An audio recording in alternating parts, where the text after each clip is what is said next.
아멘, 할렐루야. 그리도의 평강이 여러분 마음을 주장하게 하시기 바랍니다. 자, 3장에서는 새벽 기도 때 했는데 밤에 니고데모가 고위 관료 니고데모가 예수님을 찾아와서 만났어요. 답답하고 어려운 그런 환경에서 예수님을 찾아와 만났습니다. 그런데 오늘 4장에서는 정반대의 인물이 등장합니다. 대낮에 우물가로 나온 이름도 없는 그런 사마리아 여인이에요. 그래서 그런 사마리아 여인인데 이 여인을 예수님께서 이번에는 4장에서는 찾아가죠. 니고데모는 예수님을 찾아왔는데 이번엔 예수님이 찾아가요. 니고데모는 또한 유대인의 남자이자 엘리트였지만 이 여인은 사마리아인이고 또 여자고 도덕적으로 손가락질 받는 그런 사람이었어요. 또 니고데모는 예수님을 찾아왔지만은 이건 했고 예수님은 그래서 이 극과 극의 사람들을 3장과 4장에서 이제 만나십니다. 오늘 말씀은 목마른 우물가에서 생수를 마신다는 것이 무슨 의미가 있는지 하는 예수님은 왜 이 말씀을 주셨는지 하는 것을 보여주고 있습니다. 사람을 피해 뜨거운 정오의 물을 기르러 온 한 여인이 어떻게 물동이를 버려두고 전도자가 되었는지 그 기적 같은 만남의 현장으로 한번 들어가 보겠습니다. 유대인들에게 있어서 사마리아는 가지 말아야 할 땅이죠. 그래서 사마리아는 또한 사마리아 사람들은 상종하지 말아야 할 사람들이에요. 부정타고 뭐 아니면 또 사람 같지 않다. 이렇게 개같이 여긴다. 이렇게 좀 기분 나쁘게는 그렇게 성경에도 표현이 그렇게 있습니다. 그러니까 그래서 유대인들은 절대로 사마리아를 통과해서 내려가지 않습니다. 멀어도 돌아서 갑니다. 돌아서 다른 길로 이렇게 가는데 예수님은 의도적으로 지금 그 금기를 깨뜨리고 있어요. 3절과 4절을 보세요. 유대를 떠나서 다시 갈릴리로 가실새 사마리아를 통과하여야 하겠는지라 이렇게 이야기합니다. 지리적으로 돌아가도 됩니다. 그렇지만 영적으로는 반드시 가야 됐어요. 그래서 통과하여야 하겠는지라 하는 그런 말씀이 있는 거예요. 왜냐하면 거기서 예수님을 기다리는 이 사마리아 여인 자신은 몰랐지만은 예수님을 기다리는 한 영혼이 있었기 때문에 예수님은 그리로 반드시 가고자 했던 것입니다. 우리를 찾아오시는 하나님 사랑에는 그래서 이 말씀을 보면 우연이 없다 하는 것을 꼭 알아야 됩니다.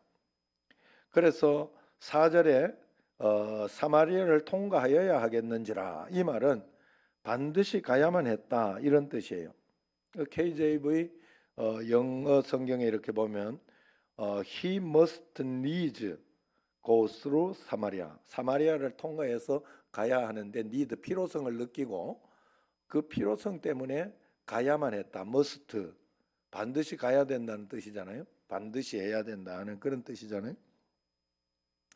예수님이 일부러 그렇게 했다는 거예요. 때는 6시, 낮 12시를 이야기합니다. 제6시, 낮 12시. 그래서 태양이 가장 뜨거운 시간, 남들은 다 낮잠 자고 나오지 않을 그런 시간에 여인이 물을 기르러 나왔어요. 사람들의 시선이 불편했고 그리고 싫었기 때문이겠죠. 수치심과 외로움이 그녀의 물동이 속에 담겨 있습니다. 그러나 먹고 살아야 했기 때문에 물은 기르러 나와야 했던 것이 아무도 없을 줄 알았는데 가서 보니 예수님이 있습니다. 그리고 뜻밖의 부탁을 합니다. 물을 좀 달라고 합니다. 우리 생각에는 예수님이 그녀에게 회개하라 하는 그런 이렇게 선포 그리고 그런 메시지를 줘야 되는데 예수님은 물을 달라고 이야기를 합니다. 유대인 남자가 사마리아인 여자에게 그것도 죄인인 여자에게 도움을 요청하고 있어요. 이것은 그녀의 자존감을 세워주는 동시에 대화의 물꼬를 트고자 하는 예수님의 지혜였죠. 예수님께서 사마리아 여인의 마음에 빗장을 그것으로 싹 여는 거예요. 유대인인 것도 신기한데 또 이렇게 물을 좀 달라고 그렇게 이야기를 하니 문이 활짝 열린 겁니다. 여인은 이제 깜짝 놀라서 당신은 유대인인데 어떻게 저에게 말도 안 섞는데 말이에요. 저에게 물을 달라고 합니까? 그러면서 묻죠. 그러니까 예수님께서 본론은 이제 그 대답에 대해서는 본론적으로 들어가요. 한번 9절 10절을 보세요. 9절 사마리아 여자가 이르되 당신은 유대인으로서 어찌하여 사마리아인 여자인 나에게 물을 달라 하나이까 하니 이는 유대인이 사마리아인과 상종하지 아니함이로라. 그러니까 10절 예수께서 시작. 예수께서 대답하여 이르시되 내가 만일 하나님의 선물과 또 내게 물 좀 달라 하는 이가 누구인 줄 알았더라면 네가 그에게 구하였을 것이요 그가 생수를 내게 주었으리라. 영적인 이야기를 해주는 거예요. 여인이 깃던 물은 육신의 갈증만 해결해 주는 것이었어요. 마시고 돌아서면 또 목마른 것이 물입니다. 이것은 세상에서 우리가 구하는 돈, 성공, 인기, 쾌락에 대한 이야기예요. 가지면 좋을 것 같지만 가질수록 더 목마른 밑빠진 녹과 같은 것입니다. 반면에 예수님이 주시는 물은 그 속에서 영생하도록 솟아나는 샘물이다 하는 것을 여기에서 먼저 털커덕 이야기하고 있는 거예요. 예수님께서 외부에서 채워 넣는 것이 아니라 내면에서 기쁨이 솟아나게 하는 성령의 샘물을 나는 너에게 줄 것이다 이야기를 합니다. 그래서 13절 14절에 계속 이야기하죠. 뭐라고 합니까? 시작. 예수께서 대답하여 이르시되 이 물을 마시는 자마다 다시 목마르려니와 내가 주는 물을 마시는 자는 영원히 목마르지 아니하나니 솟아나는 샘물이 되리라. 그렇게 이야기를 합니다. 앞에서 이제 이야기했을 때 앞에서 내가 누구인 줄 알았으면 그에게 구하였을 것이라 이야기하니까 뭐 대단한갑다 이렇게 생각을 하면서 우리 조상 야곱이 이 우물을 우리에게 주셨고 또 여기서 자기와 아들들의 짐승이 다 마셨는데 당신이 야곱보다 더 크냐 뭐 이러면서 그저 아직 이 영적인 대화, 영적인 상황에 이르지 못했어요. 그냥 육신적인 대화를 하고 있습니다. 그랬을 때 13절, 14절에서 예수님께서 다시 영으로 나가는 거예요. 이 물을 마시는 자마다 예수께서 대답하여 이르시되 이 물을 마시는 자마다 다시 목마르려니와 내가 주는 물을 마시는 자는 영원히 목마르지 아니하나니 내가 주는 물은 그 속에서 영생을 솟아나는 샘물이 되리라. 그러니까 이렇게 이야기를 하니까 사마리아 여인이 이제 사실 동문서답이라고 하기보다는 육신의 대답을 합니다. 15절 읽어보세요. 시작. 여자가 이르되 주여 그런 물을 내게 주사 목마르지도 않고 또 여기 물기르러 오지도 않게 하옵소서. 자, 영적으로 모르면 이렇게 대답할 수밖에 없죠. 무조건 그래요. 여러분 그래서 예수님 믿는 것은 영안을 뜨는 거예요. 영적으로 하나님을 만나는 거예요. 하나님을 진짜 믿게 되고 알게 되는 게 예수님 믿는 거예요. 니고데모도 그랬잖아요. 니고데모도 뭐라고 했어요? 니고데모도 내가 어떻게 어머니 뱃속에 다시 들어갔다 나오겠습니까? 영적으로 그때 깨어나지 못해서. 그러나 영적으로 하나님이 터치를 탁 하고 어느 날 이 대화 속에 이런 것 속에 영적으로 깨달음이 어느 날 털커덕 온다는 걸 아셔야 돼요. 오늘 여기 와서 이 자리에 앉아 있어서 무슨 말인지도 모르고 또 이렇게 예전에 우리 박복조 권사님은 처음에 제가 이렇게 왔을 때 그저 좋은 강연 잘 들었습니다 이러면서 그래도 그 박복조 권사님은 나가실 때 저한테 악수를 하며 오늘 강연 잘 들었습니다 이러면서 나가셨어요. 처음에는 그랬어요. 그러니까 그런 어떤 마음으로 여기 앉아 있지만 어느 날 여기도 보면요 그렇게 이야기하지만 어느 날 털커덕 영적으로 걸리게 돼요. 하나님은 언제나 우리에게 영적으로 이야기하시거든요. 예수님은.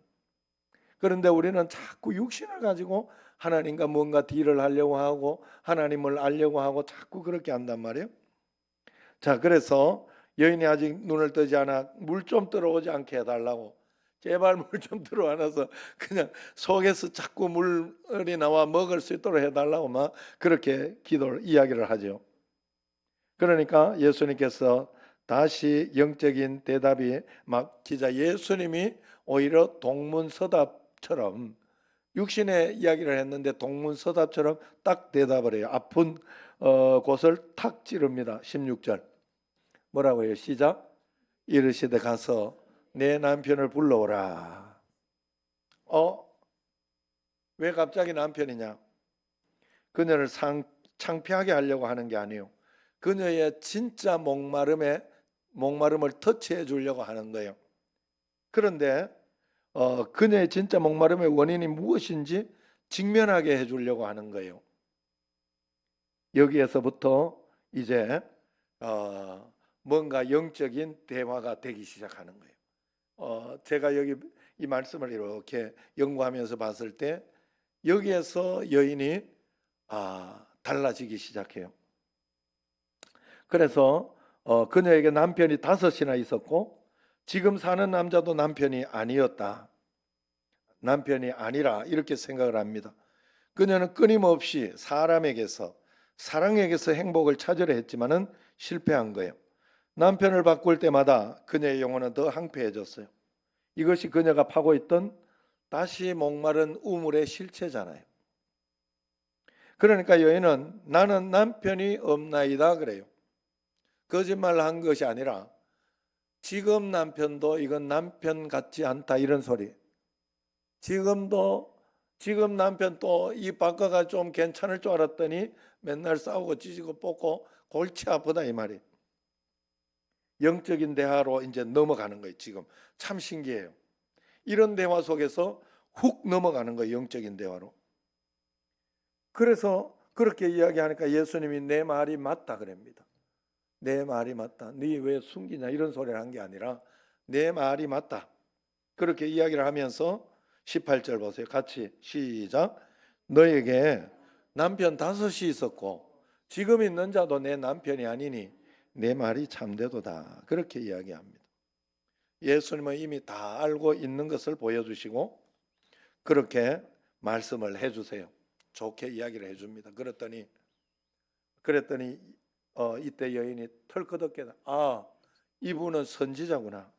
내 속을 꿰뚫어 보고 있구나 하는 것을 깨닫게 되는 거예요. 영적인 속으로 들어가기 시작해요. 자신의 치부가 드러나자 당황하면서 대화의 주제를 이제 신학 논쟁, 영적인 논쟁의 어떤 그 장소로 돌립니다. 우리 조상들은 여기에서 예배했는데 여기라는 말은 그리 심산에서 예배했다는 거예요. 당신네는 예루살렘에서 예배한다고 해야 된다고 하던데 어떻게 된 겁니까? 하고 이제 이야기를 조금 이렇게 교회의 이야기 이런 이야기로 뭔가 달라지고 있어요 지금. 그러니까 예수님께서 이제 영적인 본질로 초대를 합니다. 장소 논쟁을 단칼에 정리해버리죠. 본질은 장소가 아니라 진정으로 예배하는 것이 필요하다 하는 것입니다. 그래서 21절 시작. 예수께서 이르시되 여자여 내 말을 믿으라.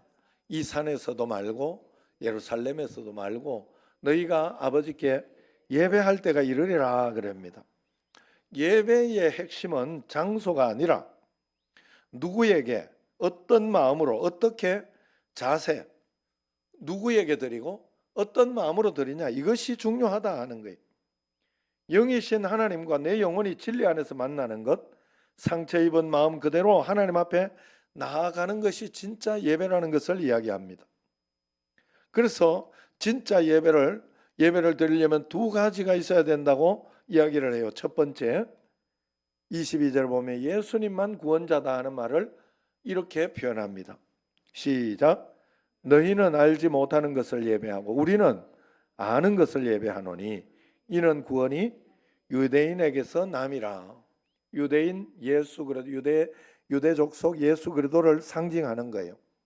그래서 세상의 종교나 어떤 그런 것들은 알지 못하는 신에게 알지 못하는 신을 예배하는 그런 것입니다. 자기가 뭘 예배하는지도 모르게 불교나 뭐 다른 어떤 신앙은 그런 것이다. 예배는 오직 예수 그리스도를 믿는 믿음, 예수님 안에서만 진짜 예배가 있어진다는 것을 가르쳐주고 있어요. 두 번째는 영과 진리로 예배를 해야 된다. 그렇게 이야기를 하고 있죠. 22절, 23절, 24절 시작. 아버지께 참되게 예배하는 자들은 영과 진리로 예배할 때가 오나니 곧 이때라. 아버지께서 자기에게 이렇게 예배하는 자들을 찾으시느니라 그랬어요. 하나님은 영이시니 예배하는 자가 영과 진리로 예배할지니라. 본질은 장소가 아니라 우리의 마음과 진심 그리고 진리 말씀대로 예배하는 것이 필요하다 이야기합니다. 여러분 성경을 진리로 말씀대로 믿고 살고 있습니까? 이 말씀을 진리로 믿는 믿음 가운데 오늘도 영으로 예배하고 있습니까? 그러니까 여자가 메시아가 오시면 다 알려주시겠죠. 그렇게 막연하게 이야기합니다. 그러니까 예수님은 결정적인 선언을 하시죠. 26절에 시작. 예수께서 이르시되 내가 말하는 내가 그라 내게 말하는 내가 그라 하시니라. 예수님은 니고데모 같은 지식인에게도 하지 않으셨던 자신이 메시아라 하는 사실을 이 천대받는 여인에게 직접적으로 이야기해 주셨습니다. 여러분 우리 삶의 모든 결론은 오직 예수님이라는 것을 가르쳐 주고 있어요. 나의 모든 갈증, 고통의 문제는 예수님만 해결해 줄 수 있습니다. 오늘 말씀은 우리에게 깊은 울림을 줍니다. 예수님은 반드시 우리를 만나러 오시기 때문에 오늘 우연히 교회에 나온 것 같지만 아니라 하는 거예요. 예수님은 사마리아를 통과하듯이 오늘 우리를 만나러 오신 줄로 꼭 믿으시기를 바랍니다. 그래서 오늘 하나님께서 내게 주시는 말씀이 무엇일까? 어떤 말씀으로 나는 은혜를 받을 수 있을까? 기대하고 소망하면서 하나님 앞에 나아가야 돼요. 남들에게 말 못할 아픔과 수치심이 있어도 주님은 우리에게 다가오시니까 그것을 그대로 드러내서 말씀해야 되고 주님께 가지고 그러면 하나님께서 이 사마리아 여인에게 상처를 주지 않고 아름답게 이렇게 이야기하듯이 좋게 이야기하면서 풀어내듯이 우리에게도 마찬가지로 여러분 하나님 참 너무 감사해요. 너무 감사해요. 그래서 성경에 이렇게 보면은 또 어떨 때는 강하게 이야기도 하십니다. 그런데 그것도 여러분 우리가 하나님 앞에서 이렇게 음성을 듣고 말씀을 듣고 하나님께 기도하면 하나님이 내게 말씀하실 때 내 성격에 맞춰서 이야기하는 걸 알아요. 꼭 내가 이야기하듯이 내가 들으면 딱 알아듣듯이 그런 식으로 이야기해요. 옛날에 어떤 때 내가 권사님 이야기한 걸 들은 것 같은데 뭐라 그랬더라 말씀을 탁 듣고 있는데 이렇게 용서하지 않는 거라고 했나? 뭐죠? 하여튼 기도한 마음속에 네가 바로 그년이다 뭐 이랬다든가 뭐 하여튼 있었어요. 하여튼 그렇게 이야기하면 그 본인은 본인 성격이 그렇기 때문에 그런 식의 이야기가 상처가 되지 않는 하나님은 여러분 그렇게 이야기해요.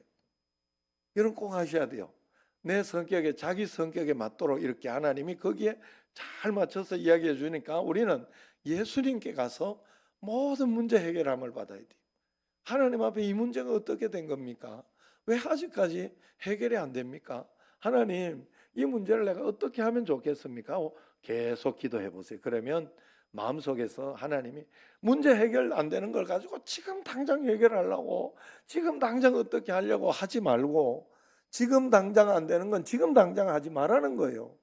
지금 당장 몰라도 된다는 거예요.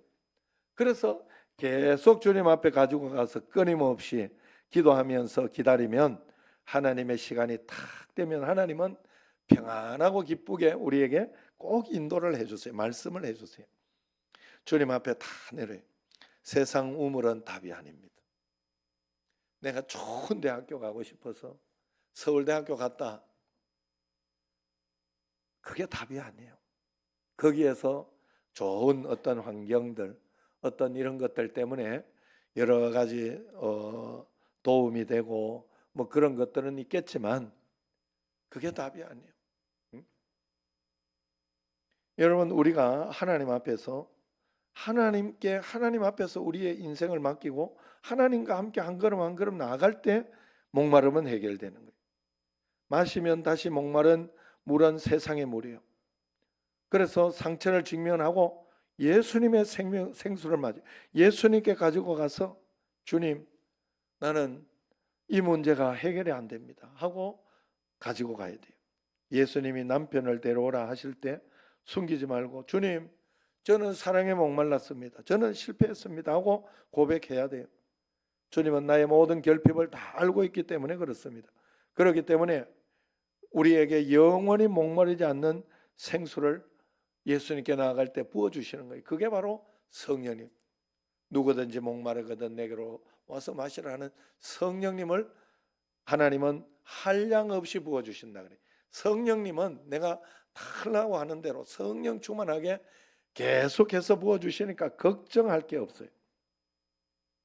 오늘 이 시간 사람을 피해 숨어있던 내 마음의 빗장을 다 열고 나를 가장 잘 아시면서도 정죄하지 않으시는 예수님께, 예수님을 나의 구주로 깊이 만나고 그분께 모든 것을 토로하고 대화하고 그분 앞에 나아가는 여러분과 저가 되기를 주의 이름으로 축원합니다.